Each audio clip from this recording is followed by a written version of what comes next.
Hey, what's up everybody, it's Axel, and today we're going to be talking about the Truthear Zero Blue 2. Now this IEM is the successor to the original Truthear Zero, and it comes in at a price of around $65. Now before we get started, I just want to say I've always loved the original Truthear Zero and the Red, and if you've ever asked me in the comments section for IEM recommendations around $50, I've always said the Kefine Klean Truthear Zero and the Red. So I had pretty high hopes going into this one, but it was a bit unexpected, definitely surprising, some good stuff and some stuff that just didn't work for me, but hey, this is just my experience. Let's start by talking about what comes in the box. So inside the box of the Truthear Zero Blue 2, you do get 3 pairs of silicone ear tips that you can see right here, and 4 pairs of foam ear tips. And of course, you do get a very nice cable, and you get this carrying pouch, I guess, which is very soft, looks like leather-like material. It's not super protective, but honestly, it's slim, it's super pocketable, and it kind of feels nice in the hand. Like you can carry this, put it in your pocket, and you know, just walk around. It feels really portable. The cable, though, guys, like seriously, this cable is awesome. Okay, like you can see the cable stays flat on the desk. It has no memory compared to the old cable, by the way, of the original Zero, which I didn't hate, but it tangled all the time. This cable is awesome. It's soft, it's smooth, has no memory, doesn't tangle, and you know, even the connector, by the way, the 3.5 connector that you see right here is made out of metal. Even the chin slider, like this one, is made out of metal, and the chin slider works and stays stable, stays in place. This cable comes with the $20 Truthear gate. I mean, if a $20 IEM can get a cable this nice, look at it, right? I mean, any IEM that costs more should come with a good cable. I'm not saying it should come with a modular cable or made out of expensive material, but I mean, this cable is pretty functional, like makes the experience very enjoyable. I don't know, I like it a lot, and it made me enjoy using this IEM. So for Truthear, double thumbs up from me, like 2 thumbs up. I love this cable, and also you can use it with recessed connectors with other IEMs if you like. Let's talk about the design. The earpieces, looks are subjective, but for me, man, these are absolutely gorgeous. Personally, I love how Truthear always designs their IEMs, the faceplates, you know, like I love the original blue, the red, the Nova. They all have a beautiful sense of depth to the faceplate that you can see here. And if you tilt this one at different angles, maybe you guys can't see it right now, but you get this purple or pinkish hue, which looks super cool. In my opinion, I will add a few pictures. And now they are made out of resin by Gears, and they're nice, they're compact, they're not thick, they're not big, they're light, they're easy to wear. There are, this time, we have 3 vent holes here. This is how to know which one is which compared to the old one. And the nozzle has been improved, and now it's narrower. And in my opinion, for me, what's more important is that it's shorter. So I had this, you know, comfort issue with the original blue where it was too long for me, and it kind of like, because it's angled, if you try to press it, kind of pokes around, pokes at your ear.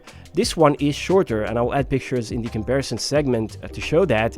And for me, it's very comfortable to wear all day long without any issues. Despite the 3 vent holes, noise isolation, I will describe it as good or average, which is great and more than enough for daily use. So comfort-wise, another thumbs up from me. And now it's sound time. Let's look at the frequency response graph and talk about the tuning. For the Blue 2, I will say the Zero Blue 2 has a bright V-shaped tuning. I wouldn't call this tuning a Harman target tuning anymore, as I think we are beyond Harman now. You're getting more bass and more treble than a typical Harman target. So, you know, I will describe this tuning as bright, you know, detailed, bassy, technical, could be aggressive sometimes. And let's break it down. So when it comes to the bass is the star of the show. It's big, it's bold, it's authoritative, and man, it's meaty and super punchy. Like it has a very strong sense of slam and impact. And if you dial down that treble and throw in some hip-hop tracks or EDM tracks, the bass really shines. Man, it hits with authority, okay? It's really strong. The slam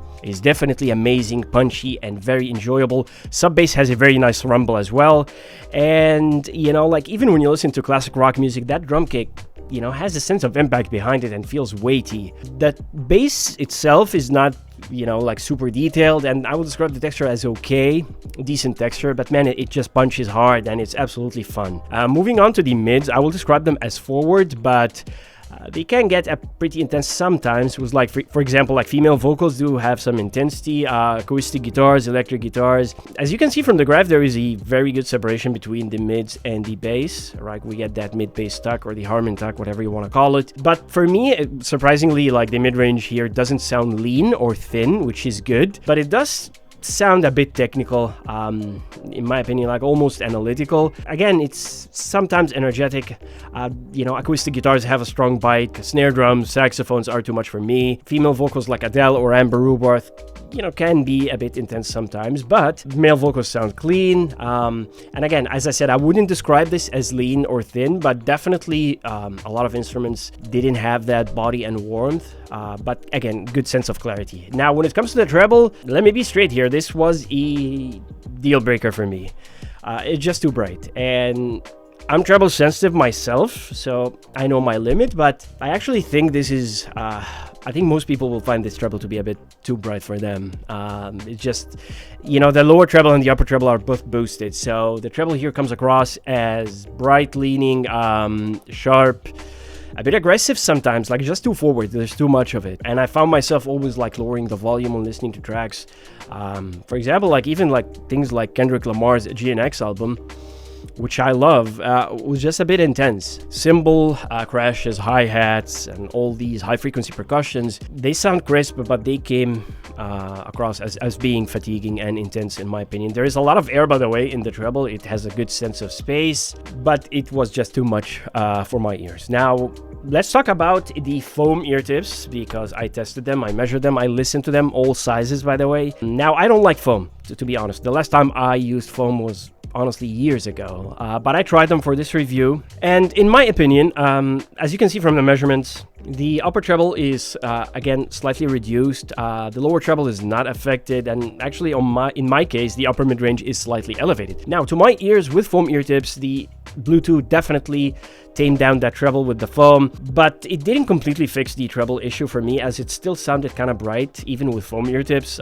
Even when I got a good seal, treble was still like too much for me. Surprisingly, vocals now started to sound kind of lean, like Kendrick Lamar's TV Off track, for example, started to sound a bit lean. Bass started to lose that sense of fullness and impact, and even the resolution started to take a hit, imaging as well. So foam here is kind of a trade-off. It helps, but for me it was not enough. But maybe if you're more treble tolerant than me and you like that big bass, maybe the foam ear tips can make the treble, the Bluetooth more enjoyable. Again, I don't know, that's just my opinion. I mean, I don't like foam, to be honest, and buying foam, to use with a budget IEM isn't exactly ideal. So there is another solution. Like I said, the foam didn't completely solve that issue, but for me there is something that 100% solved it, which is, let me see this one right here, which is this included 5 ohm impedance adapter. This one completely removed the treble harshness 100%, but it came with trade-off. Number one, the bass here went crazy, and it was just too much for me to be something I can listen to. Number two, the vocals. Honestly, they sounded like muddy and veiled, and it's like someone put a warm blanket over the vocals. And in my opinion, the tuning now became a lot more worse. Like honestly, guys, unlistenable to me. Number three is I don't like it because using this, if I'm using this with a DAP, for example, it just stays like that, and that puts some stress on the connectors, and I don't like that. It's a risk that I'm not a big fan of. But anyway, it could work for some people. I tested it with the 10 ohm adapter, and I'm going just for fun.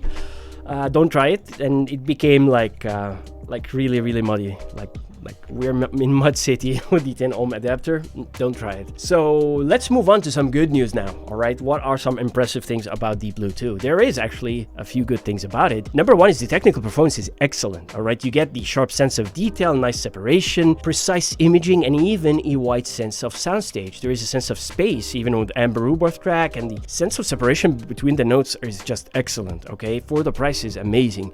The transients are well defined, and there is a sense of incisive separation to the notes. The notes just feel so well defined, so nice. On my technical scale, I would rank this 50% between the Chew 2 and the Truthear Nova, which is excellent. All right, first comparison, I'm going to be talking about, yeah, excuse me for this thing, remove it, don't do that. It works, by the way, if you try it. This is the original Blue, and the Blue 2, let me show you guys. Design-wise, they are very similar, by the way. Like, you can almost not be able to tell them apart. I can tell them apart more easily by the vent holes. What you notice here, I will show you a picture for the nozzle diameter. There is a big difference, but for me, the most important difference is the height. You can pretty much tell which one is which just by the height. This one is a bit shorter. Of course, the new Blue 2 comes with a smaller nozzle, shorter body, so better fit and comfort potentially at least, and in my opinion, way better cable. Now, I will say my opinion, I prefer the original Truthear Zero. In my opinion, it sounds much better, and to be like, that's just my opinion. I think it's an upgrade in terms of sound quality. The Blue 2 is an upgrade in terms of the cable and the comfort. The Blue 2 is also a bit more detailed, or at least has better sense of separation. Bass quality is better on the Blue 2, by the way. I was not a fan of the bass quality of the original Blue. Again, the original, in my opinion, is better, just more balanced, less V-shaped, less harsh. And if you already own the original Blue, I don't think you're missing out, unless you want, you know, some, again, potential brightness and smaller nozzle. So let's move on to the second one, which is the Truthear Red. Now, the Red is another great IM. I recommend it. The bass could be more for my taste, and I don't love the impedance adapter with the Red. It kind of messes with the clarity. I don't know why, but overall, it's a smooth tuning. It's a balanced tuning. There's no harshness anywhere in the frequency range. It's kind of laid back tuning. It kind of sounds safe. Maybe sometimes it sounds too safe and too smooth, but super easy to listen to. Compared to the Blue 2, in my opinion, the Red is less detailed, less incisive, a lot smoother, but I would pick the Red any day of the week over the Blue 2, just because it's very easy to listen to. I mean, the Blue 2 is more detailed, definitely more incisive with stronger bass. But third comparison, we have the Kefine Klean, which is one of my favorite IMs under $100, if not the favorite. Just aligns with my preferences and tuning preferences, that's all. As you can see, the Kefine Klean has a metal build, feels solid. Personally though, I prefer resin myself, but I know a lot of people like the durability, you know, and the heft that comes with metal builds. It definitely feels solid. Comfort-wise, both are comfortable, but I do get better comfort with the Klean because it has a smaller shell. It's more compact. As you can see, it's thinner. The nozzle is, you know, small. It's shorter as well, so you can get a deeper fit with it. It's super comfy for me, where you can see it's very flat, so I can sleep with it even.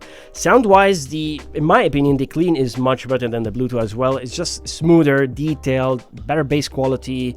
No need to use an impedance adapter, full-bodied vocals, fullness, nothing sounds lean, no intensity anywhere, just a fantastic tuning all around. If you like the sense of vocal clarity without any intensity in the vocals or any brightness up top, I think the Klean does that. The Klean also has better detail and separation. The Blue 2 is a bit brighter, but it definitely has stronger bass if you're interested in that, and it responds to impedance adapter. So if you even want more bass than that, that could be an option. So there are other IMs around this price range. I will mention them quickly. You know, like there is the Awakened Dawn, which is a single DD, has a similar intensity to the Blue 2, but has big full bass, and the treble is a bit smoother, a bit toned down. It's less detailed than the Blue 2, but nice. There is the SimGot EW300, which is another well-tuned IM in my opinion. It has a nice metal shell. It has a PZT driver that comes with PZT timbre, and I am not a fan of the PZT sound, but some people don't mind it. In my opinion, if you have the original Blue or the original Zero and you want to look for an upgrade, I think the Truthear Hexa is nice if you want something more neutral sounding. And in my opinion, the true upgrade to the original Zero is the Nova. That is, in my opinion, you know, if you still want the Harman tuned sound signature with the smaller nozzle and a smoother treble, that's it. Final rating, and I will adjust the rating of these 3 stars only rating just to give it a better meaning and make it less vague, because the Blue 2 is not a bad IM, right? It's decent, but it definitely has an issue in my opinion. Again, it's not a bad IM at all. It can be fun with the right ear tips, the impedance adapter EQ. The treble was you know, a bit too much for me, but for some people that could be right up their alley. So this is just my experience, guys. Your mileage may vary. If you own the Bluetooth, let me know what you think down in the comments. I would love to know. And that's gonna do it for today. Thanks you guys for watching. I hope you enjoyed it, and I will catch you in the next one. Peace.